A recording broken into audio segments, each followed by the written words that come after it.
বদলে যাচ্ছে police, RAB ও answer বাহিনীর পোশাক। বাংলাদেশ পুলিশ, র্যাব ও আনসার বাহিনীর পোশাক পরিবর্তনের সিদ্ধান্ত নিয়েছে অন্তর্বর্তী সরকার। সোমবার সচিবালয়ে আইনশৃঙ্খলা সংক্রান্ত উপদেষ্টা পরিষদ কমিটির সভা শেষে সংবাদ সম্মেলনে এই তথ্য জানান স্বরাষ্ট্র উপদেষ্টা লেফটেন্যান্ট জেনারেল অবসরপ্রাপ্ত মোহাম্মদ জাহাঙ্গীর আলম চৌধুরী। পোশাকের সিদ্ধান্তটা হয়ে গেছে। আমরা ছাত্র জনতার অভ্যুত্থানে গত 5 আগস্ট স্বৈরাচার আওয়ামী লীগ সরকারের পতনের পর পুলিশ বাহিনীর সংস্কারের দাবি ওঠে। একই সঙ্গে পুলিশের পোশাক পরিবর্তনের দাবি ওঠে। বৈঠক শেষে সাংবাদিকদের মুখোমুখি হন স্বরাষ্ট্র উপদেষ্টা। তিনি বলেন, পোশাক পরিবর্তনের সিদ্ধান্ত হয়ে গেছে। পুলিশের জন্য, র্যাবের জন্য এবং আনসারের জন্য 3টা সিলেক্ট করা হয়েছে। এটা ইমপ্লিমেন্ট হবে আস্তে আস্তে, একসাথে সব করা যাবে না।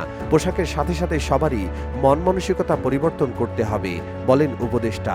সংবাদ সম্মেলনে জানানো হয়, পুলিশের পোশাক হবে লোহার আয়রন রঙের, র্যাবের পোশাক হবে জলপাই অলিভ রঙের, আর আনসারের পোশাক হবে সোনালী গমের বা গোল্ডেন হুইট রঙের।